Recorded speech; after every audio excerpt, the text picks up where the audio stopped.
Hamas ഭീകരർ സ്വാതന്ത്ര്യ സമര പോരാളികളാണ്, അല്ലെങ്കിൽ പാലസ്തീൻ്റെ അവകാശങ്ങൾക്ക് വേണ്ടി പോരാടുന്ന പോരാളികളാണ് എന്നൊക്കെ പറഞ്ഞ് ഹമാസിനെ വെള്ളപൂശാൻ ഇവിടെ ഓടി നടന്നിരുന്ന, പ്രത്യേകിച്ച് കേരളത്തിൻ്റെ പശ്ചാത്തലത്തിൽ ഇവിടെ ഓടി നടന്നിരുന്ന രാഷ്ട്രീയ നേതാക്കൾക്കും പൊളിറ്റിക്കൽ ഇസ്ലാമിൻ്റെ വക്താക്കളായി പ്രവർത്തിക്കുന്ന മാധ്യമങ്ങൾക്കും കനത്ത തിരിച്ചടി സമ്മാനിച്ചുകൊണ്ടുള്ള ഒരു സംഭവ വികാസമാണ് ഈ കഴിഞ്ഞ ദിവസം ഗാസയിൽ നിന്നും പുറത്തു വന്നത്.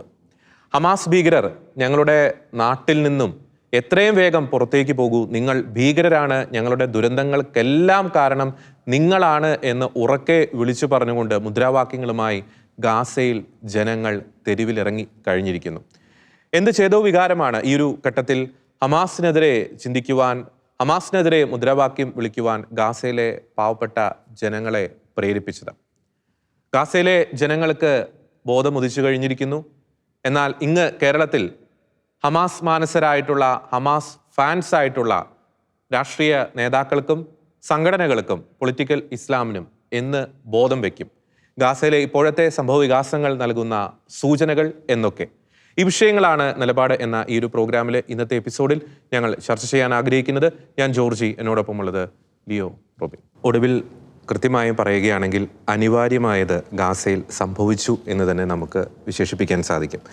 ഈ ഒക്ടോബർ 7-ാം തീയതി ഹമാസ് ഭീകരർ ഇസ്രായേലിലേക്ക് നടത്തിയ അതിഭീകരമായിട്ടുള്ള ആക്രമണം, അതിനുശേഷം ഇസ്രായേലിലെ യഥാർത്ഥ ഒരു അവസ്ഥ, അല്ലെങ്കിൽ മിഡിൽ ഈസ്റ്റിലെ യഥാർത്ഥ ഒരു പിക്ചർ, അത് വിവിധ പ്ലാറ്റ്ഫോമുകളിലൂടെ, വിവിധ വീഡിയോകളിലൂടെ, ചർച്ചകളിലൂടെയൊക്കെ ഷെക്കേന ന്യൂസ് കൃത്യമായും ലോകത്തിന് മുന്നിൽ അവതരിപ്പിച്ചു.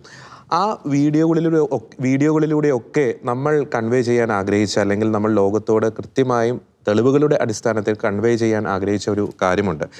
ഈ ഹമാസ് ഈക്വൽ ടു പാലസ്തീൻ എന്ന ആ ഒരു നരേറ്റീവ്, അത് പൂർണ്ണമായിട്ടും തെറ്റാണ്, അത് അടിസ്ഥാനരഹിതമാണ് എന്ന ഒരു കാര്യം.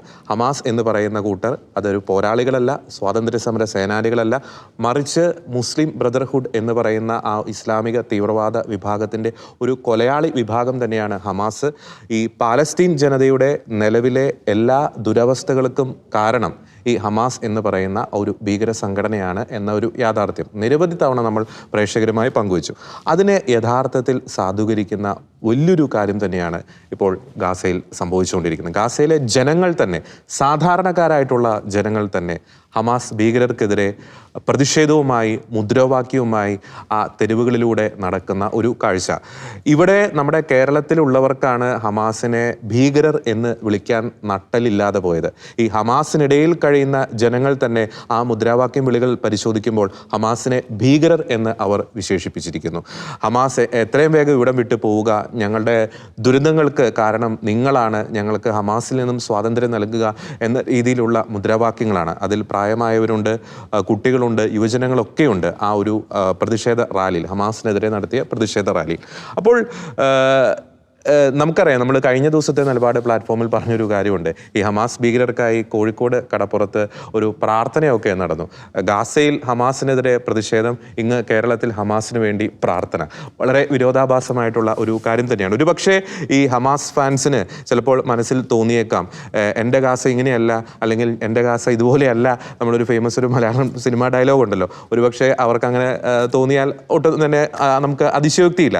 കാരണം അത്രമാത്രം ഒരു ഫേക്ക് നറേറ്റീവാണ് ഇങ്ങ് കേരളത്തിൽ ഇക്കൂട്ടർ, പ്രത്യേകിച്ച് ഇസ്ലാമിസ്റ്റുകൾ, പൊളിറ്റിക്കൽ ഇസ്ലാമിൻ്റെ വക്താക്കൾ ഈ ഗാസയിലെ സ്ഥിതിഗതികളെ സംബന്ധിച്ച്, ഹമാസിനെ സംബന്ധിച്ച്, അല്ലെങ്കിൽ ഹമാസ് എന്താണ് ആക്ച്വലി, അവരുടെ അജണ്ട എന്താണ് എന്നതിനെ സംബന്ധിച്ച് അത്രമാത്രം ഒരു ഫേക്ക് നറേറ്റീവാണ് അവർ ഇങ്ങ് കേരളത്തിൽ അവർ പുലർത്തിയിരുന്നത്, അല്ലെങ്കിൽ പൊതുസമൂഹത്തിന് മുന്നിൽ പങ്കുവെച്ചത്. അക്ഷരാർത്ഥത്തിൽ നമുക്ക് പറയാൻ സാധിക്കും, ഈ ഗാസയെ ലോകത്തിലെ ഏറ്റവും വലിയ ഒരു തുറന്ന ഒരു ജയിലാക്കി മാറ്റുന്നതിൽ ഹമാസ് വഹിച്ച പങ്ക് എന്ന് പറയുന്നത് അതിനിർണായകം തന്നെയാണ്. കുറ്റകരമായിട്ടുള്ള ഒരു പങ്ക് തന്നെ ഹമാസ് ഭീകരർ അതിൽ വഹിച്ചിട്ടുണ്ട്. അപ്പോൾ നമുക്ക് ആദ്യത്തെ ഒരു ഘട്ടത്തിലേക്ക് പോകുമ്പോൾ ലിയോ ഇസ്രായേലിൽ വളരെ കാലം വർക്ക് ചെയ്തൊരു വ്യക്തിയാണ്.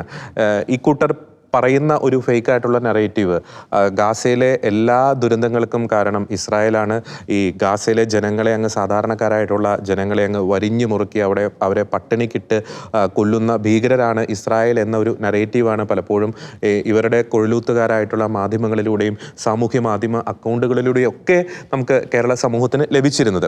അപ്പോൾ ആദ്യമേ തന്നെ ആ ഒരു നറേറ്റീവ് നമുക്കൊന്ന് പരിശോധിക്കാമെന്ന് തോന്നുന്നു. ഇസ്രായേൽ ആണോ യഥാർത്ഥത്തിൽ ഒരു ഗാസയുടെ ദുരന്തങ്ങൾക്ക് കാരണം? എന്തുകൊണ്ട് ഗതികെട്ട് ജനങ്ങൾ ഹമാസിനെതിരെ ഇപ്പോൾ തെരുവിലിറങ്ങേണ്ട ഒരു സാഹചര്യം വന്നിരിക്കുന്നു? ഒരിക്കലും ഇസ്രായേൽ പാലസ്തീനിയൻ ജനങ്ങൾക്ക് എതിരായിട്ടൊന്നും ചെയ്യുന്നതായിട്ട് അത് എനിക്ക് തോന്നിയിട്ടില്ല. കാരണം നമ്മൾ അവിടെ നിന്നപ്പോൾ തന്നെ നേരിട്ട് മനസ്സിലാക്കിയ കാര്യമാണ്. പണ്ട് നിലപാടിൽ നമ്മൾ ഇതിനു മുമ്പും സംസാരിച്ചിട്ടുണ്ട് ഈ കാര്യം. ഇസ്രായേലിൽ പോകുന്നതിന് മുമ്പ് ഈ പത്രങ്ങളിൽ വായിച്ചുള്ള അറിവുകൾ നമുക്ക് വെസ്റ്റ് ബാങ്കിലേക്ക് ടാങ്കുകൾ പോകുന്നു, വലിയ വെടിവയ്പ്പാണ് എന്നൊക്കെ പറഞ്ഞുള്ള വാർത്തകൾ.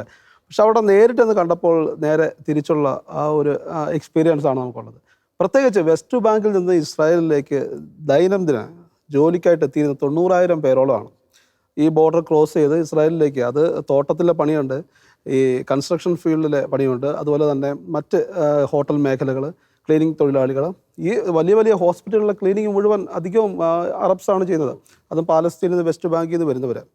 ഗാസയിൽ നിന്ന് മാത്രം 20,000-ഓളം വരുന്നത്, 11,000 20,000 ആ ഒരു റേഞ്ചിൽ ഡെയിലി ബോർഡർ ക്രോസ് ചെയ്ത് വന്ന് ജോലി ചെയ്ത് വൈകിട്ട് തിരിച്ചു പോകും. അവരുടെ പെർമിറ്റ് എന്ന് വെച്ചാൽ വന്ന് തിരിച്ചു പോകാനുള്ള പെർമിറ്റാണ് കൊടുത്തിരിക്കുന്നത്. അപ്പോൾ നമുക്ക് ഈ ബത്ലഹേമിലൊക്കെ ഡിസംബറിൽ നമ്മൾ പോകുന്ന സമയത്ത്, ഈ വിശുദ്ധ നാട് തീർത്ഥാടനത്തിന് നമ്മൾ ടൂറായിട്ട് പോകുന്ന സമയത്ത് ഇങ്ങനെ ബോർഡറിൽ ഇങ്ങനെ ആയിരക്കണക്കിന് ആളുകൾ വെളുപ്പിനെ ക്യൂ നിൽക്കുന്ന നമുക്ക് കാണാനായിട്ട് സാധിക്കും. അപ്പോൾ അന്ന് അതൊക്കെ ഒരു പുതിയൊരു അറിവായിരുന്നു, നമ്മളത് കാണും. അപ്പോൾ പറയുന്നത് ഇവർ ഡെയിലി വന്ന് ജോലി ചെയ്തിട്ട് തിരിച്ചു പോവുകയാണ്. അപ്പോൾ എൻ്റെ ഒരു സുഹൃത്തൊക്കെ ഉണ്ടായിരുന്നു വെസ്റ്റ് ബാങ്കിൽ നിന്ന് വരുന്ന സയ്യിദ് എന്ന് പറയുന്നത്. ആ നാട്ടിൽ ഞാൻ ജോലി ചെയ്ത മൊഷാവിൽ, അത് ഗ്രാമത്തിൽ എല്ലാ ജോലികളും എല്ലാ വീടുകളിലും ധൈര്യപൂർവ്വം കയറി ചെല്ലാൻ സ്വാതന്ത്ര്യമുള്ള ഒരു വ്യക്തിയായിരുന്നു സയ്യിദ് എന്ന് പറയുന്നത്. എല്ലാവർക്കും ഭയങ്കര ഇഷ്ടമായിരുന്നു. അവന് സമ്മാനങ്ങളൊക്കെ ഈ ഫെസ്റ്റിവലൊക്കെ വരുന്ന സമയത്ത് ആളുകൾ വീടുകൾ കൊടുക്കുമായിരുന്നു. അപ്പം അത്രയ്ക്കും സ്നേഹമുള്ള ഒരു ബന്ധം കാത്തു സൂക്ഷിക്കുന്ന അറബ്സും ഇസ്രായേലികളും ഉണ്ട്. അപ്പോൾ ഇത്രയും ആളുകൾ ഡെയിലി വന്നു പോയി അങ്ങനെ അവരുടെ കുടുംബം, അവരുടെ ജീവിതമൊക്കെ മെച്ചപ്പെട്ട് കൊണ്ടുപോയിക്കൊണ്ടിരുന്നത് ഇസ്രായേലികളുടെ പണം കൊണ്ടാണ്. അവർക്ക് ജോലി കൊടുക്കുമായിരുന്നു. ഈ ഒക്ടോബർ 7 ആക്രമണം കൊണ്ട് അതിലൊരു തീരുമാനം ഉണ്ടാക്കി കൊടുത്തത് ഹമാസാണ്. അങ്ങനെ ഒരുപാട് പേരുടെ ഒരു നിത്യ വൃത്തി അവർ ഇല്ലാതാക്കി. അതോടൊപ്പം തന്നെ ഈ 2023 ഒക്ടോബറിന് ശേഷം ഈ ഒരു ജോലി ഇല്ലാതാക്കിയതിന് ശേഷം, അതിനു മുമ്പും ഇസ്രായേൽ വെള്ളമായിട്ടും അല്ലെങ്കിൽ കുടിവെള്ളം, അതോടൊപ്പം തന്നെ വൈദ്യുതി, ഈ മെഡിക്കൽ സൗകര്യങ്ങൾ, മരുന്നുകൾ, അതോടൊപ്പം തന്നെ ഈ സ്കൂൾ കുട്ടികൾക്കുള്ള പഠനത്തിൻ്റെ ആവശ്യങ്ങളിലേക്കുള്ള കാര്യങ്ങൾ, മറ്റ് ആഹാര സാധനങ്ങൾ, ഇതൊക്കെ ഡെയിലി ഇതിന് അതിർത്തി കടന്ന് ഇസ്രായേലിൽ നിന്ന് ട്രക്കുകൾ ഗാസയിലേക്കും വെസ്റ്റ് ബാങ്കിലേക്കൊക്കെ പോയിക്കൊണ്ടിരിക്കുകയാണ്. അതൊക്കെ അവിടെ ജീവിക്കുന്നവർക്ക് അറിയാം, അല്ലെങ്കിൽ ഇതൊക്കെ പുറത്തു വരേണ്ട കാര്യമാണ്. കാരണം നമ്മുടെ മാധ്യമങ്ങൾ ഇതൊക്കെ മറച്ചു വെച്ചിട്ടാണല്ലോ കാര്യങ്ങൾ പറയുന്നത്. അപ്പോൾ ഈ ഒരു 2023 ഒക്ടോബർ 7 ആക്രമണം എന്തുകൊണ്ടും പാലസ്തീനിയൻസിന് തന്നെയാണ് ഒരു ദോഷമായി മാറിയത്. കാരണം ഇസ്രായേലിന് 1200 പേരെ നഷ്ടപ്പെട്ടു. അതോടൊപ്പം തന്നെ ഒരുപാട് പേരെ ഇനിയും കണ്ടുകിട്ടാനുണ്ട്, ഈ ബന്ദികളായി കൊണ്ടുപോയാൽ. അതോടൊപ്പം തന്നെ അവർക്ക് അവരുടെ സുരക്ഷ സംബന്ധിച്ച് ഒരു നേരത്തെ ഇസ്രായേലിനൊരു ആത്മവിശ്വാസം ഉണ്ടായിരുന്നു. അതിനൊരു കോട്ടം തട്ടിക്കാൻ ഈ ഒരു ആക്രമണത്തിലൂടെ സാധിച്ചു. ഇപ്പോൾ അങ്ങ് പറഞ്ഞതുപോലെ ഈ ഒരു ആക്രമണത്തിൻ്റെ പശ്ചാത്തലത്തിൽ, ഇപ്പോഴത്തെ സാഹചര്യത്തിൽ, അതായത് ഗാസയിൽ ഇങ്ങനെ ഒരു പ്രതിഷേധം ഉണ്ടാകും, അതാണല്ലോ നമ്മുടെ വിഷയം. അപ്പോൾ ഗാസയിൽ ഇങ്ങനെ ഒരു പ്രതിഷേധം ഉണ്ടാകാൻ കാരണമെന്ന് പറയുന്നത് അവരുടെ ഇപ്പോഴത്തെ അവസ്ഥാനാണ്. കാരണം നമ്മൾ ഒന്ന് ആലോചിച്ച് നോക്കിയാൽ മതി. കാരണം യുദ്ധവും ഈ ഒരു അസമാധാനവും കൊണ്ട് അവർ പൊറുതുമുട്ടിയിരിക്കുകയാണ്. ഇനി ഇങ്ങനെ ഒരു ജീവിതം വേണ്ടെന്നാണ് അവർ പറയുന്നത്. ഇങ്ങനെ യുദ്ധത്തിന് സമാനമായ ഒരു ജീവിതം ഞങ്ങൾക്ക് വേണ്ട, ഹമാസിനെ വേണ്ട എന്ന് പറയുന്നു. കാരണം ഈ ഒരു ദിവസങ്ങളിൽ, ഇപ്പോൾ ഈ 1ാം വെടിനിർത്തൽ വന്നതിന് ശേഷം ഹമാസിന് നല്ലൊരു ഓപ്ഷൻ ഉണ്ടായിരുന്നു, ഈ വെടിനിർത്തൽ കണ്ടിന്യൂ കൊണ്ടുപോകാനായിട്ട്. അത് അവിടുത്തെ ആൾക്കാരെ എല്ലാവരും പരിഗണിച്ചുകൊണ്ട് ആ ഒരു വെടിനിർത്തൽ കണ്ടിന്യൂ കൊണ്ടുപോയിരുന്നെങ്കിൽ ഈ ഒരു സംഭവത്തിലേക്ക്, ഇപ്പോൾ 2ാം ഘട്ടത്തിൽ ഇസ്രായേലിൻ്റെ വലിയൊരു മുന്നേറ്റമാണ് അവിടെ നടക്കുന്നത്. ഇസ്രായേൽ വലിയ രീതിയിലാണ് കരസേന ഇപ്പോൾ കടന്നു കയറിയിരിക്കുന്നത്. പഴയ 1.5 വർഷം കൊണ്ട് പയ്യെ ഉള്ള ഒരു ഓപ്പറേഷൻ ആണെങ്കിൽ ഒരാഴ്ച കൊണ്ട് ഇസ്രായേൽ നല്ലപോലെ ഉള്ളിലേക്കാണ്. അപ്പോൾ ഇനി ഇങ്ങനൊരു അവസ്ഥ ആദ്യത്തെ ഘട്ടത്തിൽ അനുഭവിച്ച ഒരു അവസ്ഥയിലേക്ക് എത്തരുത് എന്നുള്ളതാണ് അവിടുത്തെ ആളുകൾ ആഗ്രഹിക്കുന്നത്. ഇപ്പോൾ ഹമാസിനെതിരെ ഗാസയിൽ പല വിമർശകരും ഇതിനു മുമ്പും ഉയർത്തെഴുന്നിട്ടുണ്ട്. പക്ഷേ അവരെയൊക്കെ അടിച്ചമർത്തുന്ന ഒരു രീതിയിലേക്കാണ് അവർ പോയിട്ടുള്ളത്. നമുക്കറിയാം ഈ 2018 ഹ്യൂമൻ റൈറ്റ്സ് വാച്ച് റിപ്പോർട്ട് ഒരു റിപ്പോർട്ട് പുറത്തുവിട്ടിരുന്നു. ഈ ഗാസയിൽ ഹമാസിനെ എതിർക്കുന്ന ആളുകളെ വളരെ ബ്രൂട്ടലായിട്ട് അവർ പീഡിപ്പിക്കുന്ന ഒരു സംഭവം ഉണ്ടെന്ന് അവർ പുറത്തു വിട്ടിരുന്നു. പക്ഷേ ഇത് ലോകത്തുള്ള ആരും അത് അംഗീകരിച്ചില്ല. പക്ഷേ ഇത് പുറത്തു വന്നതെന്ന് വെച്ചാൽ ഇസ്രായേൽ ഇവിടെ കരയാക്രമണം നടത്താൻ വേണ്ടി ഹമാസിൻ്റെ കേന്ദ്രങ്ങളിലേക്ക് ചെന്ന സമയത്ത് അവിടുന്ന് CCTV ദൃശ്യങ്ങൾ, അതിൻ്റെ ഡാറ്റകൾ അവർ കളക്ട് ചെയ്തപ്പോഴാണ് ഗാസയിൽ ഈ ഹമാസിനെതിരെ പ്രവർത്തിക്കുന്ന ആളുകൾ അതിക്രൂരമായിട്ട് ബ്രൂട്ടലായിട്ട് പീഡിപ്പിക്കുന്ന രംഗങ്ങൾ ആ ഒരു CCTV ദൃശ്യങ്ങളിൽ അവർ കണ്ടെടുത്തത്. അത് പുറത്തു വിട്ടിരുന്നു. അത് ഒരുപാട് ചാനൽ നമ്മളുൾപ്പെടെ അതിനെ റിപ്പോർട്ട് ചെയ്തിട്ടുണ്ട്. പക്ഷേ അപ്പോൾ ഇങ്ങനെ ഹമാസിനെതിരെ ശബ്ദമുയർത്തുന്ന ആൾക്കാരെ അവർ നിശ്ചലമാക്കുകയും അല്ലെങ്കിൽ അവരെ ശബ്ദം അത് അടിച്ചമർത്തുകയും ചെയ്യുന്ന ഒരു സ്വഭാവം. ഇന്നലെ തന്നെ ആ ഒരു പ്രതിഷേധത്തിൻ്റെ സമയത്ത് തന്നെ മുഖംമൂടിധാരികളായിട്ടുള്ള ആളുകൾ വന്ന് അവരെ അടിച്ചമർത്താൻ ശ്രമിക്കുന്നത്. ഈ ബേത്ലാഹി എന്ന് പറയുന്ന ആ സ്ഥലം എന്ന് വെച്ചാൽ ഹമാസിന്റെ വളരെ ശക്തി കേന്ദ്രമാണ്. ഇസ്രായേൽ നിരന്തരം ആക്രമണം നടത്തുന്ന ഒരു സ്ഥലം കൂടിയാണ്. ഒരുപാട് UN-ന്റെ ഒക്കെ ഒരുപാട് കേന്ദ്രങ്ങൾ ആ സ്ഥലത്ത് പ്രവർത്തിക്കുന്നുണ്ട്. അപ്പോൾ ആൾക്കാർ ഇപ്പോൾ ഉണർന്നെഴുന്നേറ്റിരിക്കുന്നു. ഇനി ഇപ്പോൾ ഇതിന് രണ്ട് തരത്തിൽ ആളുകൾ വ്യാഖ്യാനിക്കുന്നുണ്ട്. ഒന്ന്, ഇങ്ങനെ ഒരു പ്രതിഷേധം എന്ന് പറയുന്നത് ഇനി ഈ ആളുകളെ അവിടുന്ന് ഒഴിപ്പിക്കാൻ ട്രംപ് തീരുമാനമെടുത്തിരുന്നു. അതിനുശേഷം അറബ് രാജ്യങ്ങളെല്ലാവരും കൂടി മറ്റൊരു പ്രപ്പോസൽ വെക്കുന്നു. പക്ഷേ ട്രംപ് എടുത്ത തീരുമാനത്തിലേക്ക് കാര്യങ്ങൾ പോകുന്ന ഒരു കാര്യങ്ങളാണ്. അതാണ് ഇപ്പോൾ നടക്കുന്നത്. ഈജിപ്തിലേക്കും ജോർദാനിലേക്കും ആളുകൾ പലായനം ചെയ്യുന്നു. അതിലുപരി ഇപ്പോൾ പാലസ്തീനിയൻസ് പുറത്തേക്ക് ജോലിക്കായി പോകുന്നു എന്നൊരു വാർത്തയും വരുന്നുണ്ട്. ഇന്തോനേഷ്യയിൽ 100 പാലസ്തീനിയൻസ് കൺസ്ട്രക്ഷൻ വർക്കിനായിട്ട് ചെന്നു എന്നുള്ളൊരു ഒരു റിപ്പോർട്ട്. അത് അത്ര ഔദ്യോഗികമല്ല എങ്കിൽ കൂടി ഇപ്പം ഇങ്ങനെ പുറത്തേക്ക് ആൾക്കാർ പോകാനുള്ളൊരു സാധ്യത ഇപ്പോൾ തെളിഞ്ഞിരിക്കും. അപ്പം ഇതിന് മറപിടിക്കുന്നത് ഹമാസിന്റെ തന്നെ ഒരു മാനിപ്പുലേറ്റഡ് ആയിട്ടുള്ളൊരു സംഭവമാണോ എന്നും പറയുന്ന ആളുകളുണ്ട് ഈ ഒരു സംഭവത്തെ. എങ്കിലും നമുക്ക് മൊത്തത്തിൽ വായിച്ചെടുക്കുമ്പോൾ ആളുകൾ നന്നായി ഹമാസിനെതിരെ തിരിഞ്ഞിരിക്കുന്നു. ഇത് ഇസ്രായേൽ ഏത് രീതിയിൽ ഇത് എടുക്കും അല്ലെങ്കിൽ അതിനെതിരെ മുന്നോട്ട് വരും എന്ന് നമുക്ക് ഇനി വരുന്ന ദിവസങ്ങളിൽ അറിയാൻ സാധിക്കും. എന്തായാലും ഹമാസിനെതിരെ ഗാസയിൽ പ്രതിഷേധം ശക്തമാണ്. ഇനി പഴയതുപോലെ ഹമാസിന്റെ, കാരണം ഹമാസിൻ്റെ ഒട്ടുമിക്ക നേതാക്കളെയും ഓരോ ദിവസങ്ങളും നമ്മളിപ്പോൾ സംസാരിക്കുന്ന ഈ ദിവസം വരെ ഇന്ന് വടക്കൻ ഗാസയിൽ നിന്ന് ഹമാസിൻ്റെ വക്താക്കളായ ഒരു നേതാവിനെ ഇസ്രായേൽ വകവരുത്തിയിരിക്കുന്നത്. അപ്പം നേതൃത്വമില്ലാത്ത ഒരു ഹമാസാണ് ഇനി നമ്മൾ കാണാൻ പോകുന്നത്. ഈ കഴിഞ്ഞ വെടിനിർത്തൽ സമയത്ത് 60 ദിവസത്തോളം വരുന്ന ദിവസങ്ങളിൽ ഹമാസ് ശക്തി പ്രാപിക്കുന്ന ഒരു സാഹചര്യം ഉണ്ടായി. അവരുടെ ആയുധങ്ങൾ അല്ലെങ്കിൽ അവരുടെ ഇൻഫ്രാസ്ട്രക്ചറൊക്കെ ഒന്ന് പുനർനവീകരിക്കുന്ന ഒരു സാഹചര്യം ഉണ്ടായി. അപ്പോൾ അതും അവിടുത്തെ ജനങ്ങളെ നല്ലപോലെ പ്രകോപിതരാക്കിയിട്ടുണ്ട്. ഇനിയും വലിയൊരു ദുരന്തത്തിലേക്ക് അവർ പോകുന്ന ഒരു ആശങ്കയുണ്ട്. ഇനിയൊരു പാലായനം അവരെ സംബന്ധിച്ച് അവർ പോകാനും റെഡിയാണ്.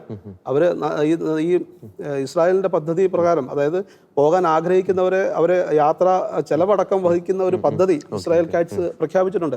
അപ്പോൾ അങ്ങനെയൊക്കെ ഇവർ പോകാൻ റെഡിയാണ്. എങ്കിൽ കൂടിയും സ്വന്തം നാട്ടിൽ നിന്ന് പോകുന്നത് അത് ആരും ആഗ്രഹിക്കാത്തൊരു കാര്യമാണ്. എങ്കിലും ഈ ഒരു ഭീകരവാദത്തെ തുടച്ചു നീക്കാൻ അവർ എന്തായാലും ഇനി മുന്നോട്ടാണ് എന്നാണ് നമുക്ക് ഈ വാർത്തകളിലൂടെ അറിയാനായിട്ട് സാധിക്കും. അത് വ്യക്തമാണ്. റോബിൻ, നമ്മൾ ഇവരുടെ ഒരു പ്രതിഷേധത്തിൻ്റെയൊക്കെ ഒരു വീഡിയോ നമ്മൾ കാണുമ്പോൾ തകർന്നു കിടക്കുന്ന കെട്ടിടങ്ങളുടെ ഇടയിൽ കൂടിയാണ് ഇവർ പ്രതിഷേധം നടത്തുന്നത്. ഈ ഗാസയെ ഒരു പക്ഷേ ചരിത്രത്തിൽ ബിഫോർ October 7, 2023, ആഫ്റ്റർ October 7, 2023 എന്ന് അടയാളപ്പെടുത്താനുള്ള എല്ലാ സാധ്യതയുണ്ട്. കാരണം ഇപ്പോൾ ഗാസ അക്ഷരാർത്ഥത്തിൽ പറയുകയാണെങ്കിൽ ഒരു കെട്ടിടങ്ങളുടെ ഒരു ശവപ്പറമ്പായിട്ട് മാറിയിരിക്കുന്നു. ആ രീതിയിലേക്ക് കാര്യങ്ങൾ പോകുന്നു. അപ്പോൾ ലിയോ സൂചിപ്പിച്ചു, ഇപ്പോൾ ശക്തമായിട്ടുള്ള പ്രതിഷേധവുമായി ജനങ്ങൾ രംഗത്തിറങ്ങിയിരിക്കുന്നു. ഇവർ എന്തായാലും അടിച്ചമർത്തും എന്ന് ഇവർക്കറിയാം. ഹമാസിനെതിരെ ശബ്ദമുയർത്തുന്നവർക്കെതിരെ കിരാതമായിട്ടുള്ള നടപടികൾ ഹമാസ് സ്വീകരിച്ചിട്ടുണ്ട്. പക്ഷേ എങ്ങനെയാണ് ഈ ഒരു ധൈര്യം ഇപ്പോൾ ഇവർക്ക് കിട്ടിയത്? ഈ ഗാസ എങ്ങനെ ഇപ്പോഴത്തെ ഒരു ഗാസയായി മാറി? ഒരു പക്ഷേ തങ്ങളെ കരുവാക്കിക്കൊണ്ട് അല്ലെങ്കിൽ തങ്ങളെ മുന്നിൽ നിർത്തിക്കൊണ്ട് ഒരു സാമ്പത്തിക നേട്ടത്തിന് വേണ്ടിയിട്ട് ഹമാസ് തങ്ങളെ ഉപയോഗിക്കുകയായിരുന്നു എന്ന ഒരു തിരിച്ചറിവ് ഗാസൻ ജനതയ്ക്ക് ഉണ്ടായോ? ഈ ശക്തമായിട്ടുള്ള പ്രതിഷേധവുമായി തെരുവിലേക്ക് ഇറങ്ങുവാൻ ഇവരെ പ്രേരിപ്പിച്ച ഘടകങ്ങൾ എന്തൊക്കെയായിരിക്കും? ഒന്ന്, നമ്മളിപ്പോഴത്തെ ഗാസയുടെ അവസ്ഥ പരിശോധിക്കുകയാണെങ്കിൽ എന്ന് വെച്ചാൽ നമുക്കറിയാം 23 ലക്ഷം ആളുകളുണ്ടായിരുന്ന ഒരു സ്ഥലമാണ്. ആ സ്ഥലത്തെ ഏകദേശം 90% മുകളിലും കെട്ടിടങ്ങളും ഇടിച്ച് ഒന്നുമില്ലാതാക്കി നിരത്തി കഴിഞ്ഞു. ഈ മനുഷ്യന്മാരെല്ലാം അഭയാർത്ഥികളായിട്ട് അവിടെ കഴിയുകയാണ്. അതുപോലെ തന്നെ ബേസിക് ആയിട്ടുള്ള ഫെസിലിറ്റികൾ ഒന്നുമില്ല.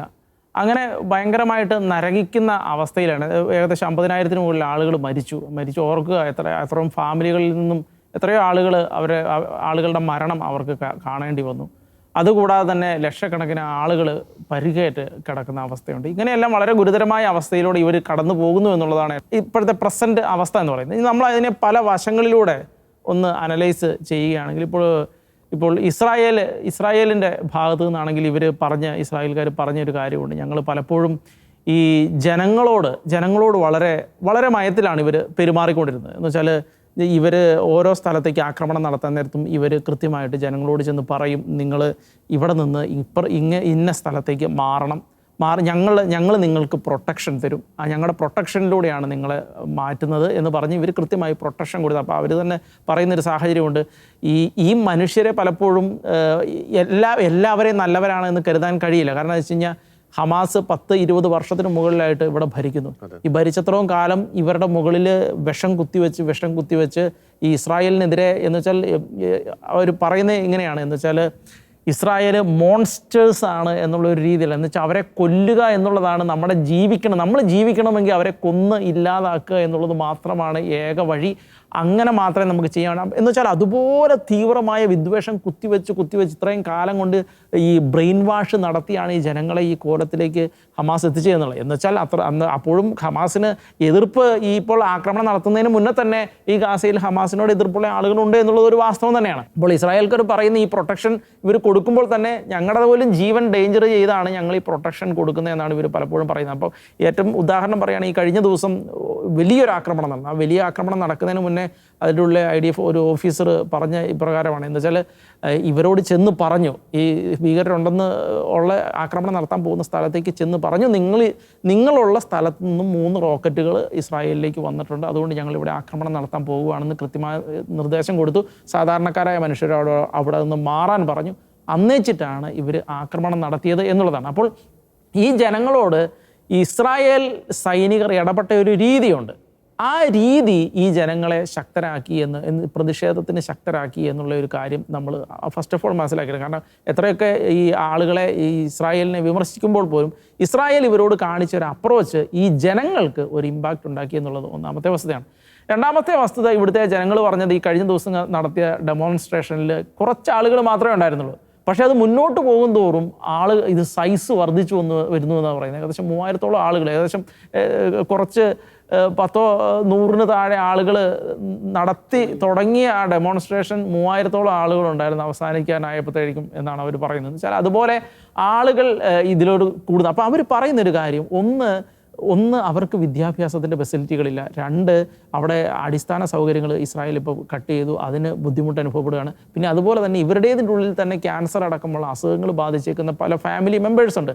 ഇവരെ കൊണ്ട് ഷിഫ്റ്റ് ഓരോ പ്രാവശ്യം ഇവർ ഏറ്റവും കൂടുതൽ ചികിത്സയ്ക്കായി വന്നിരുന്നത് ഇസ്രായേലിലെ ആശുപത്രിയാണ്. അപ്പോൾ ഇവരെ അങ്ങോട്ടും ഇങ്ങോട്ടും ഷിഫ്റ്റ് ചെയ്യുക എന്ന് പറയുന്നത് അനുഭവിക്കുന്ന മറ്റൊരു ബുദ്ധിമുട്ടുണ്ട്. അതുപോലെ തന്നെ ഫാമിലി മെമ്പേഴ്സ് കൊല്ലപ്പെടുന്നതിൻ്റെ, അതുപോലെ തന്നെ വീടില്ലാതാകുന്നതിൻ്റെ മറ്റൊരു പ്രധാനപ്പെട്ട കാര്യം ഇവർ പറയുന്നത്, ഈ എയ്ഡ് ട്രക്കുകൾ സാധനങ്ങൾ ഇങ്ങോട്ട് എത്തുമ്പോൾ ഈ ഹമാസ് തീവ്രവാദികൾ സാധാരണ ചെയ്യുന്നത് അത് ഇവരെടുത്ത് വെച്ചിട്ട് ഈ ജനങ്ങൾക്ക് കൂടിയ വിലയ്ക്ക് മറിച്ച് വയ്ക്കുന്ന ഒരു സ്വഭാവം കൂടി ഹമാസ് തീവ്രവാദികളോടെ കാണിക്കുമായിരുന്നു പറയുന്നത്. അങ്ങനെ ജനങ്ങളെയും കൂടെ പിഴിഞ്ഞ് ഇവർ യുദ്ധത്തിന് പണം ഉണ്ടാക്കുന്ന ഒരു സാഹചര്യം ഉണ്ടായിരുന്നു പറയും. അപ്പോൾ ഇങ്ങനെ ഉള്ള ഒരു ദാരിദ്ര്യത്തിന്, അങ്ങനെയുള്ള ഒരു അവസ്ഥയിൽ നിന്നാണ് ഇവർ ഭയങ്കരമായിട്ട്, പിന്നെ ഇവരുടെ ഉള്ളിൽ തന്നെ ഇപ്പോൾ ഇസ്രായേലിന് കൃത്യമായിട്ട് വിവരങ്ങൾ ചോർത്തി കൊടുക്കുന്ന സാഹചര്യം ഉണ്ട് എന്നുള്ളത് മറ്റൊരു വസ്തുതയാണ്.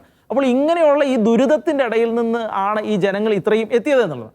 പക്ഷേ എന്നിട്ടും ഇത് ചെയ്യാൻ മടിച്ചത് എന്നുള്ളത് ഈ ഹമാസ് നേരത്തെ ഡിയോ സൂചിപ്പിച്ചോളെ ഹമാസ് തീവ്രവാദികൾ ഇവരോട് ചെയ്യുന്ന കാരണം വെച്ചാൽ അവർ വളരെ ക്രൂരമായിട്ടാണ് ഇവരോട് ഇടപെട്ടിരുന്നത്. അവർ കൃത്യമായിട്ട് ഒരു ഏകാധിപത്യ സ്വഭാവം, നമുക്കറിയാം, ഒരു ഇസ്ലാമിക് പൊളിറ്റിക്കൽ ഇസ്ലാമിൻ്റെ റൂള് എന്ന് പറയുന്ന ഒരു രീതി അറിയാം, ഇല്ലാത്തവനെ കൊന്നുകളയുക എന്നുള്ളത് തന്നെയാണ്. അപ്പോൾ ആ ഒരു രീതിയിലുള്ളത് കൊണ്ടാണ് ഇത്രയും കാലം ഈ മനുഷ്യർ പ്രതികരിക്കാതിരുന്നത്. നമ്മൾ അന്ന് ബന്ദിമോചനത്തിൻ്റെ സമയത്ത് ഹമാസിനെ സപ്പോർട്ട് ചെയ്യുന്ന ആളുകളെ കണ്ടത് ഹമാസ് ഈ വിഷം കുത്തിവെച്ചത്, അതായത് 10-20 വർഷം കൊണ്ട് ഇവർ ബ്രെയിൻ വാഷ് ചെയ്തെടുത്ത മനുഷ്യരാണ് അന്ന് ഈ സപ്പോർട്ടുമായിട്ട് അവിടെ നിന്നത് എന്നുള്ളതാണ്. പക്ഷേ ഒരുപാട് മനുഷ്യരല്ലാത്ത ആളുകളുണ്ട്. ഇനി നമ്മൾ ഹമാസിൻ്റെ വശത്ത് നിന്ന് ഒരു വിലയിരുത്തലും കൂടെ നടത്തുകയാണെങ്കിൽ ഹമാസിനെ സംബന്ധിച്ച് ഇപ്പോൾ ഇസ്രായേലിൻ്റെ ആ ഒരു സ്ട്രാറ്റജി ഉണ്ട്. എന്ന് വെച്ചാൽ ഹിസ്ബുള്ളകളോട് അവർ കാണിച്ചത് തലപ്പത്തുള്ള ആളുകളെ മുഴുവൻ കൊന്നുകളഞ്ഞു, അവരുടെ മുതിർന്ന കമാൻഡർമാരടക്കമുള്ള ആളുകളെല്ലാം കൊന്നുകളഞ്ഞു, ഹസൻ നസ്രല്ലാഹി അടക്കമുള്ളവരെ കൊന്നുകളഞ്ഞു. അങ്ങനെ ഇവരെ കമാൻഡ് ചെയ്യാൻ പറ്റുന്ന ഒരു ലീഡർഷിപ്പിനെ ഇല്ലാതാക്കി കളഞ്ഞപ്പോഴത്തേനും അവരെ ചിതറിക്കാനുള്ള ഒരു സാഹചര്യത്തിലേക്ക് എത്തുകയുണ്ടായി. അതേ കാര്യം തന്നെ ഇപ്പോൾ ഈ ഹമാസിൻ്റെ മുകളിലും ഇസ്രായേൽ ആ സ്ട്രാറ്റജി തന്നെ ഇസ്മായിൽ ഹനിയ, അതുപോലെ യഹ്യ സിൻവാർ, അത് കഴിഞ്ഞ് അതിൻ്റെ താഴേക്കുള്ള ഓരോരോ മനുഷ്യന്മാർ, ഓരോരോ അവരുടെ ലീഡ് ചെയ്യാനുള്ള ആളുകളെയും കൊന്നുകളഞ്ഞ് അപ്പോൾ ഇപ്പോൾ ഏകദേശം ജനങ്ങൾക്കും ഒരു ധൈര്യമായി എന്ന് വെച്ചാൽ ഇപ്പോൾ ബേസിക്കലി പറയുന്നത് ഈ ഹമാസിൻ്റെ ഗ്രിപ്പ് അയഞ്ഞു എന്നുള്ളത്. എന്ന് വെച്ചാൽ ഹമാസിന് ഗാസയിലുണ്ടായിരുന്ന കൺട്രോള് അയഞ്ഞു എന്നുള്ളതിൻ്റെ അടിസ്ഥാനത്തിൽ ജനങ്ങൾക്ക് മനസ്സിലാക്കാൻ തുടങ്ങിയപ്പോൾ ജനങ്ങൾ അവരുടെ സത്യസന്ധമായിട്ടുള്ള സ്വഭാവം കാണിക്കാൻ തുടങ്ങി. ഹമാസിനോട് അവർക്ക് താല്പര്യമില്ല.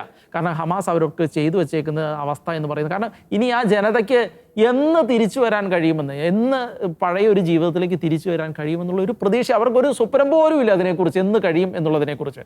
അപ്പോൾ ഈ ഹമാസ് തീവ്രവാദികളെ സംബന്ധിച്ച് ഇങ്ങനെയാണ് എന്ന് വെച്ചാൽ ഇപ്പോൾ അവരെ സംബന്ധിച്ച് ഈ ട്രംപിൻ്റെ പ്ലാനും എല്ലാം കൂടെ വന്നിട്ട്, പിന്നെ അത് മാത്രമല്ല ട്രംപ് ഇനി 4 വർഷത്തേന് ട്രംപ് ഭരിക്കുന്നു. ട്രംപ് പറയുന്നത് എന്താണോ അതുപോലെ മാത്രം പോകുന്ന ഒരു അവസ്ഥയാണ് ഇനി 4 വർഷം ഉണ്ടാകാൻ പോകുന്നത്. അപ്പോൾ അതുകൊണ്ട് തന്നെ 4 വർഷത്തേന് ഹമാസ് തീവ്രവാദികളെ സംബന്ധിച്ച് അതൊരു ഹ്യൂജ് പീരിയഡാണ്. അവർ കംപ്ലീറ്റ്ലി ഇസ്രായേൽ പറഞ്ഞ പോലെ നശിപ്പിക്കപ്പെടാൻ പോവുകയാണ് എന്നുള്ള തോന്നൽ ഇപ്പോൾ തന്നെ അവർക്കുണ്ട്. അവരുടെ തലവന്മാർ ഇപ്പോൾ ഹിസ്ബുള്ളയോട് ചെയ്ത അതേപോലെ തന്നെ ഇവരുടെയും തലവന്മാരെ എല്ലാം ഇസ്രായേൽ തീർത്തുകൊണ്ടിരിക്കുകയാണ്. കൃത്യമായി ഇൻഫർമേഷൻ ഇവരുടെ കമാൻഡർമാരെ കുറിച്ച് ഇസ്രായേലിനുണ്ട് എന്നുള്ളത് വളരെ വ്യക്തമായ ഒരു കാര്യം കൂടിയാണ്. മറ്റൊരു കാര്യം, ഈ ഒരുപാട് ഹമാസ് തീവ്രവാദികൾ ഈ ഡെമോൺസ്ട്രേഷൻ, അതായിരുന്നു ജനങ്ങളുടെയും ധൈര്യം. കാരണം ഈ വെടിനിർത്തൽ കഴിഞ്ഞതോട് കൂടിയിട്ട് പുറത്തിറങ്ങി കഴിഞ്ഞിട്ടുണ്ടെങ്കിൽ ഇസ്രായേൽ നോട്ട് അറിയുന്നത് കൊണ്ടാണ് ഒരുപാട് ഹമാസ് തീവ്രവാദികൾ പുറത്തിറങ്ങി വരാതിരുന്നത്, ഈ ഡെമോൺസ്ട്രേഷനെ ഇത് കൺട്രോൾ ചെയ്യാൻ വേണ്ടി വരാതിരുന്നത് എന്നുള്ളതാണ് ഏറ്റവും പ്രധാനപ്പെട്ട മറ്റൊരു കാര്യം എന്ന് പറയുന്നത്. പിന്നെ ഇതിൻ്റെ അൾട്ടിമേറ്റ് ആയിട്ട് ഉള്ള ഒരു കാര്യം എന്ന് പറയുന്നത്, മിഡിൽ ഈസ്റ്റിനെ സംബന്ധിച്ച് ഇപ്പോൾ ഇസ്ലാമിക രാജ്യങ്ങളടക്കം ഈ ഗാസയുടെ കാര്യത്തിലേക്ക് ഒരുപാട് ശ്രദ്ധ കൊടുക്കാത്ത ഒരു അവസ്ഥയിലേക്ക് എത്തി. നേരത്തെ ഒരു കാര്യമുണ്ടായിരുന്നു, അവരെ സംബന്ധിച്ച് ഇസ്രായേലിന് ഈ ഗാസ എന്ന് പറയുന്നത് നമ്മൾ പണ്ട് പറഞ്ഞിട്ടുള്ള ഒരു ബിൽഡിംഗ് ബ്ലോക്കാണ്.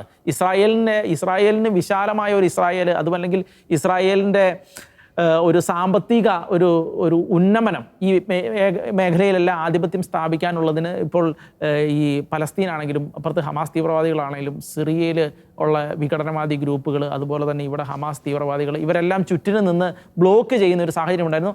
അതിന് വളം വെച്ച് കൊടുത്തിരുന്നത് ഈ ഇസ്ലാമിക രാജ്യങ്ങളെല്ലാം കൂടെയാണ്. ഇറാൻ മാത്രമല്ല, ഈ ഇസ്ലാമിക രാജ്യങ്ങളെല്ലാം അതിന് കൂട്ടുനിന്നു എന്നുള്ളതാണ്. കാരണം ഇവർക്കെല്ലാം ഇസ്രായേൽ ഒരു ഭീഷണിയാണ് എന്നുള്ളത് ഒരു ആത്യന്തികമായ സത്യം കൂടിയാണ്. അപ്പോൾ അങ്ങനെയുള്ള ഒരു അവസരത്തിലാണ് ഈ യുദ്ധമുണ്ടാകുന്നത്. അമേരിക്കയിൽ ഡൊണാൾഡ് ട്രംപ് വന്നതോടുകൂടി ഈ സാഹചര്യങ്ങളെല്ലാം മാറുന്നു. ഇപ്പോൾ എവിടെ ഡെമോൺസ്ട്രേഷൻ നടത്തിയാലും, ഏത് രാജ്യങ്ങളിൽ പലസ്തീൻ അനുകൂലമായിട്ട് ഡെമോൺസ്ട്രേഷൻ നടത്തിയാലും ഒന്നും സംഭവിക്കാത്തൊരു സാഹചര്യമുണ്ട്. അതുകൊണ്ട് തന്നെ ഇസ്ലാമിക രാജ്യങ്ങൾ ഗാസയിൽ നിന്നുള്ള അവരുടെ ശ്രദ്ധ മാറ്റിയിരിക്കുന്നു. ഇനി അവരെ സംബന്ധിച്ചുള്ളത് അവരുടെ ബിസിനസ് എന്ന് വെച്ചാൽ നമുക്ക് തന്നെ അറിയാം, ഇപ്പോൾ ഇന്ത്യയിൽ നിന്നും ഇപ്പോൾ UAE വഴി, സൗദി വഴി ഒരു കോറിഡോർ, ഇസ്രായേൽ വഴി യൂറോപ്പിലേക്കുള്ള ഒരു സാമ്പത്തിക ഇടനാഴിയെല്ലാം വിഭാവനം ചെയ്യുന്ന ഒരു കാലമുണ്ടായി. ഈ ഗാസയിലെ യുദ്ധം വന്നതോടുകൂടിയാണ് അതെല്ലാം ഇല്ലാതായി പോകുന്ന സാഹചര്യം ഉണ്ടായത്. അപ്പോൾ അങ്ങനെയുള്ള വിശാലമായിട്ടുള്ള ഒരു സാമ്പത്തിക ക്രമത്തിലേക്ക്, ഒരു ബിസിനസ് താല്പര്യത്തിലേക്ക് ലോകം മാറിയിരിക്കുകയാണ്. ഇസ്ലാമിക രാജ്യങ്ങളടക്കം മാറിയിരിക്കുകയാണ്. അവരെല്ലാം കൂടി ഇനിയിപ്പോൾ അവരെ സംബന്ധിച്ച് ഈ ഗാസയിൽ ഇത്രയും ജനങ്ങൾ ഈജിപ്തിലേക്കും പോയാലും പ്രശ്നമില്ല, ജോർദാനിലേക്കും പോയാലും പ്രശ്നമില്ല, എവിടേക്ക് പോയാലും പ്രശ്നമില്ല. അവർ വേണേൽ അത്യാവശ്യത്തിന് പണവും കൊടുക്കാൻ അവരും തയ്യാറാണ്, പോകുന്നതിനും റീസെറ്റിൽ ചെയ്യുന്നതിനുമെല്ലാം.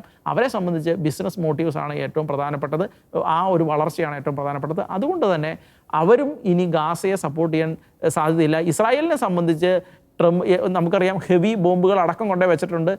ഇവിടെ നിന്നും ആളുകൾ ഒഴിഞ്ഞു പോകുന്ന പക്ഷേ ഈ ഏരിയ മൊത്തം ഇളക്കി മറിക്കും എന്നുള്ള കാര്യത്തിന് ഒരു സംശയമില്ല. ഒരു ഹമാസ് തീവ്രവാദി പോലും ഇനി അവിടെ ബാക്കിയിരിക്കാനുള്ള സാധ്യതയുമില്ല. ഹമാസിൻ്റെ ഗ്രിപ്പ് അയയുകയും ചെയ്തിരിക്കുന്നു.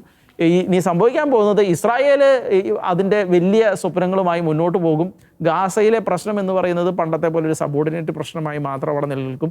അവിടെ കൃത്യമായും ശക്തമായുമുള്ള സൈനിക നടപടി നടത്തുകയും ഹമാസ് തീവ്രവാദികളെ ഇല്ലായ്മ ചെയ്യുകയും ചെയ്യുന്ന ഒരു ഘട്ടത്തിലേക്കാണ് പോകുന്നത്. അപ്പോൾ അത് ഗാസയിലെ ജനങ്ങൾക്കും മനസ്സിലായി. അതുകൊണ്ട് സത്യം പറഞ്ഞു കഴിഞ്ഞാൽ ഗാസയിലെ ജനങ്ങൾക്ക് ഒരു മനുഷ്യനോടും ഒരു പ്രതിപത്തി ഇല്ല എന്നുള്ളതാണ് ഏറ്റവും പ്രധാനപ്പെട്ട വസ്തുത എന്ന് പറയുന്നത്. അവർ വളരെ കൃത്യമായിട്ട് പറഞ്ഞ് അവർക്ക് വെസ്റ്റിനോടും പ്രതിപത്തിയില്ല, അമേരിക്കയോടും പ്രതിപത്തിയില്ല, ഇസ്രായേലിനോടും ഇല്ല, ഹമാസ് തീവ്രവാദികളോടും ഇല്ല, ഈ ഇസ്ലാമിക രാജ്യങ്ങളോടും ഇല്ല. അവർക്ക് എങ്ങനെയെങ്കിലും ജീവിച്ചാൽ മതി, സമാധാനത്തോടെ ജീവിച്ചാൽ മതി, അവരുടെ മക്കൾക്ക് വിദ്യാഭ്യാസം കൊടുത്ത് ഭക്ഷണം കൊടുത്ത് ജീവിച്ചാൽ മതി എന്നുള്ള അത് തന്നെയാണ് അവർ പറയുന്നത്. അവരുടെ സ്റ്റേറ്റ്മെൻറ്റുകളിലെല്ലാം കാണുന്നത് അത് മാത്രമേ അവർക്കൊരു ആഗ്രഹമുള്ളൂ. അവർ എവിടെ വേണേലും പോയി ജീവിക്കാൻ തയ്യാറുമാണ് എന്നുള്ളൊരു കാര്യത്തിലേക്കാണ് ഇപ്പോൾ പോയിക്കൊണ്ടിരിക്കുന്നത് എന്നുള്ളതാണ്. ഓക്കെ, അത് കറക്റ്റാണ്.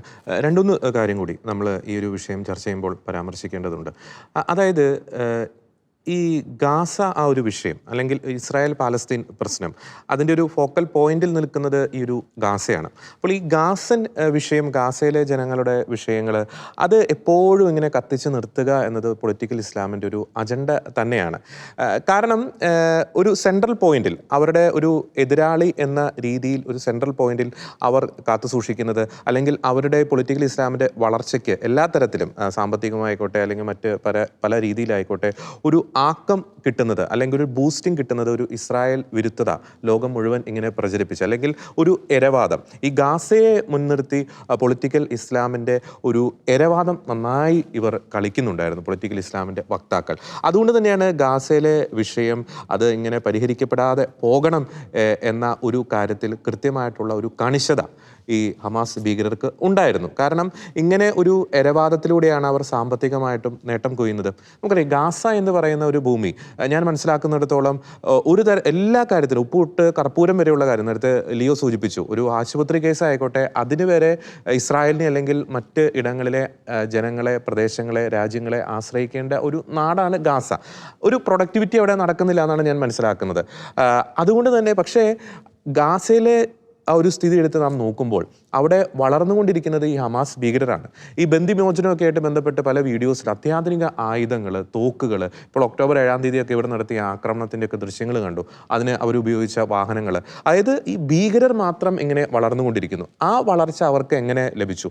തുരങ്കങ്ങൾ അവിടെ വളർന്നുകൊണ്ടിരിക്കുന്നു. ഹമാസിൻ്റെ എല്ലാ ഇൻഫ്രാസ്ട്രക്ചറും അവിടെ വളർന്നുകൊണ്ടിരിക്കുന്നു. ഈ വളർച്ച ഇവർക്ക് എങ്ങനെ ലഭിച്ചു? ഈ വളർച്ച ഇവർക്ക് ലഭിച്ചത് ഈ ജനങ്ങളെ മുന്നിൽ നിർത്തി ഇവർ ലോകത്തിന് മുന്നിൽ അവതരിപ്പിച്ച ഒരു പിക്ചർ ഉണ്ട്. അത് കണ്ട് അല്ലെങ്കിൽ ആ ഒരു ഫേക്ക് നറേറ്റീവ് കണ്ട് ഈ ജനങ്ങളുടെ ഉന്നമനത്തിന് വേണ്ടി ഇസ്ലാമിക രാജ്യങ്ങൾ ഉൾപ്പെടെ ഗൾഫ് രാജ്യങ്ങൾ ഉൾപ്പെടെ പമ്പ് ചെയ്ത ആ ഒരു സാമ്പത്തിക ആ ഒരു സ്രോതസ്സിൻ്റെ അടിസ്ഥാനത്തിലാണ് ഹമാസ് ഭീകരർ അവരുടെ ആയുധ ശൃംഖല വർദ്ധിപ്പിച്ചത്. അത് ഈ ഗാസയിലെ ജനങ്ങൾ കൃത്യമായിട്ടും മനസ്സിലാക്കിയിട്ടുണ്ട് എന്നത് ഒരു വസ്തുത തന്നെയാണ്. അല്ലെങ്കിൽ തങ്ങളെ ഇരയാക്കിക്കൊണ്ട് അല്ലെങ്കിൽ തങ്ങളെ കരുവാക്കിക്കൊണ്ട് ഇനി ഇങ്ങനെ മുന്നോട്ട് പോകാൻ പറ്റത്തില്ല. ആ ഒരു കാര്യം ജനങ്ങൾ തീർച്ചയായിട്ടും തിരിച്ചറിഞ്ഞിട്ടുണ്ട്.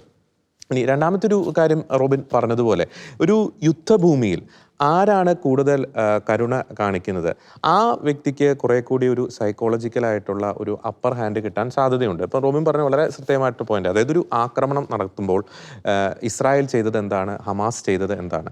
പലപ്പോഴും ഇസ്രായേൽ കൃത്യമായിട്ടുള്ള മുന്നറിയിപ്പുകൾ നൽകുന്നു സാധാരണ ജനങ്ങളോട് ഒഴിഞ്ഞു പോകാൻ. ചില വീഡിയോ ദൃശ്യങ്ങളിലൊക്കെ നാം കണ്ടിട്ടുണ്ട്. അതായത് ഇസ്രായേൽ ഒരു ബോംബിങ്ങിന് വേണ്ടി ഒരുങ്ങുമ്പോൾ അവിടേക്ക് സാധാരണ ജനങ്ങൾ കടന്നു വരുന്ന ഒരു സാഹചര്യം ഉണ്ടായ ലാസ്റ്റ് മൊമെന്റിൽ അത് എത്ര വലിയ നിർണായകമായിട്ടുള്ള ഓപ്പറേഷൻ ആയിക്കോട്ടെ ഇസ്രായേൽ ആ ഓപ്പറേഷൻ ക്യാൻസൽ ചെയ്ത അല്ലെങ്കിൽ വിത്ത്ഹോൾഡ് ചെയ്ത ഒരു നിരവധി വാർത്തകൾ നാം കണ്ടിട്ടുണ്ട്. അപ്പോൾ ഇസ്രായേൽ പുലർത്തുന്ന ഒരു മനോഭാവം. അതേസമയം ഹമാസ് എന്ത് ചെയ്യുന്നു? ഇസ്രായേൽ ഒഴിഞ്ഞു പോകാൻ പറഞ്ഞ് അത്തരം മുന്നറിയിപ്പുകൾ കൊടുത്തിട്ട് പോലും ജനങ്ങളെ അവിടെ പിടിച്ചു നിർത്തി അവരെ ഒരു മനുഷ്യ കവചങ്ങളാക്കി അവരെ ഇങ്ങനെ കൊലക്കളത്തിലേക്ക് ഇട്ടുകൊടുക്കുന്ന ഒരു സമീപനം ഹമാസ് സ്വീകരിച്ചിട്ടുണ്ട്. അത് ജനങ്ങൾക്ക് കൂടുതൽ അത് തിരിച്ചറിയാൻ സാധിച്ചിട്ടുണ്ട്. അപ്പോൾ ഈ എല്ലാ ഫാക്ടറും അവിടെ കളിച്ചിട്ടുണ്ട്, പ്രത്യേകിച്ച് ഈ ഒരു ഘട്ടത്തിൽ ആ ഒരു പ്രതിഷേധത്തിൻ്റെ കാര്യത്തിൽ. പിന്നെ മൂന്നാമത്തെ ഒരു കാര്യം റോബിൻ പറഞ്ഞത്, ഈ 2007 ഹമാസ് അവിടെ അധികാരം ഏറ്റെടുക്കുന്നത്. ഒരു 20 വർഷം ആയി എന്ന് നമ്മൾ നോക്കുമ്പോൾ 20 വർഷം കൃത്യമായിട്ടും ആയിട്ടുണ്ട്.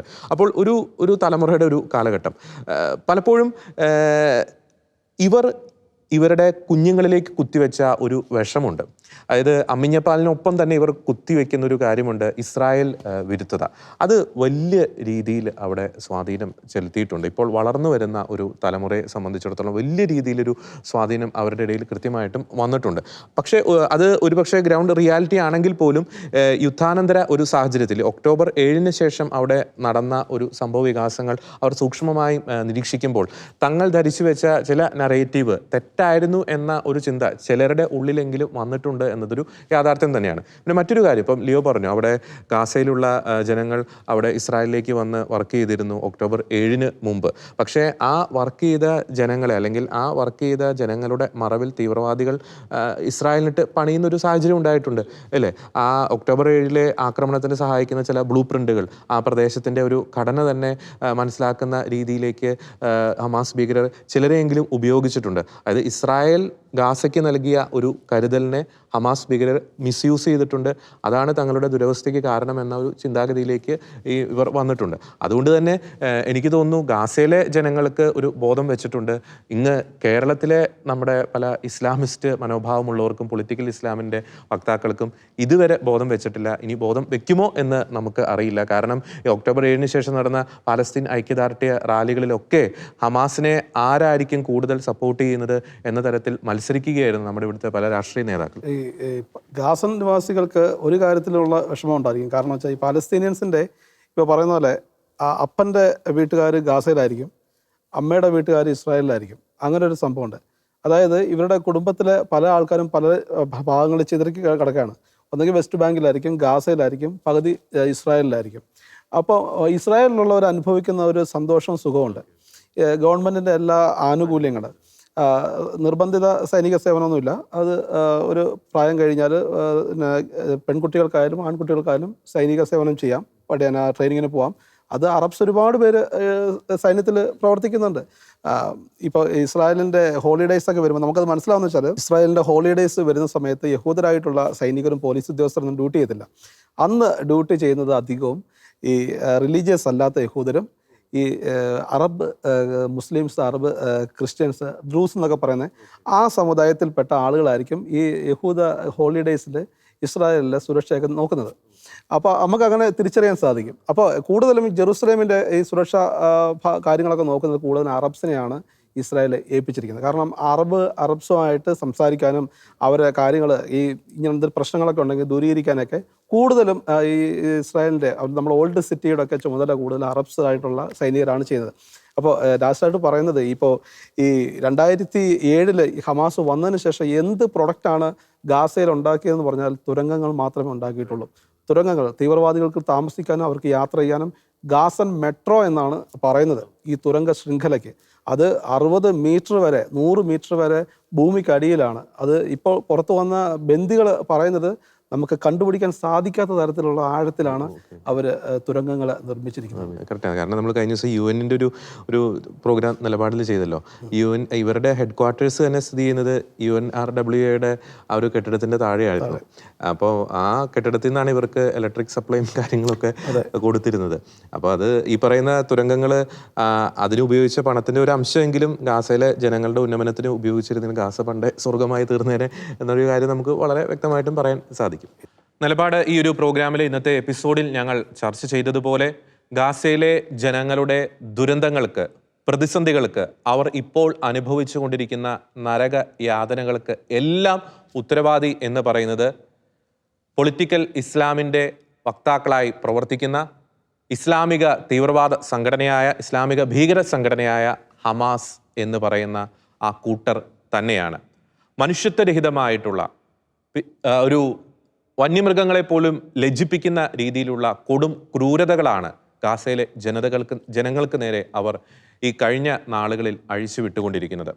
അതുകൊണ്ട് തന്നെ അമേരിക്കൻ പ്രസിഡന്റ് ഡൊണാൾഡ് ട്രംപിനെ പോലെയുള്ള നേതാക്കൾ പറയുന്നത് പോലെ ഗാസയെ എത്രയും വേഗം ഹമാസ് വിമുക്തമാക്കുക എന്നത് തന്നെയാണ് മിഡിൽ ഈസ്റ്റിലെ ജനങ്ങൾ ഇപ്പോൾ അനുഭവിച്ചുകൊണ്ടിരിക്കുന്ന പ്രതിസന്ധികൾക്കുള്ള ഏക ഉത്തരം എന്ന് പറയുന്നത്. അതിനാൽ തന്നെ ഹമാസ് വിമുക്തമാക്കുക എന്ന ലക്ഷ്യത്തോടെ അവിടെ നടപടികൾ സ്വീകരിച്ചുകൊണ്ടിരിക്കുന്ന അമേരിക്കയ്ക്കും ഇസ്രായേലിനും ഉറച്ച പിന്തുണ ലോകരാജ്യങ്ങൾ നൽകേണ്ടിയിരിക്കുന്നു. അതിനേക്കാൾ ഉപരി മറ്റൊരു കാര്യം കൂടി നാം തിരിച്ചറിയേണ്ടിയിരിക്കുന്നു. എന്തടിസ്ഥാനത്തിലാണ് ഇവിടുത്തെ പല രാഷ്ട്രീയ നേതാക്കളും ഹമാസ് എന്ന ഭീകര സംഘടനയെ പിന്തുണച്ചത്, അല്ലെങ്കിൽ ഹമാസ് ഈക്വൽ ടു പാലസ്തീൻ എന്ന ആ ഒരു ഫേക്ക് നറേറ്റീവ് ഇവിടെ പ്രചരിപ്പിച്ചത്? ഇക്കൂട്ടരുടെ ആ ഒരു അജണ്ട, ഇക്കൂട്ടരുടെ ലക്ഷ്യം തീർച്ചയായും പൊതുസമൂഹം തിരിച്ചറിയണം. അത്തരക്കാരെ ഒറ്റപ്പെടുത്തണം എന്ന നിലപാട് അറിയിച്ചുകൊണ്ട് മറ്റൊരു വിഷയത്തിലെ നിലപാടുമായി ഞങ്ങൾ വീണ്ടും വരുന്നതായിരിക്കും. എല്ലാ പ്രിയപ്പെട്ട പ്രേക്ഷകർക്കും നന്ദി.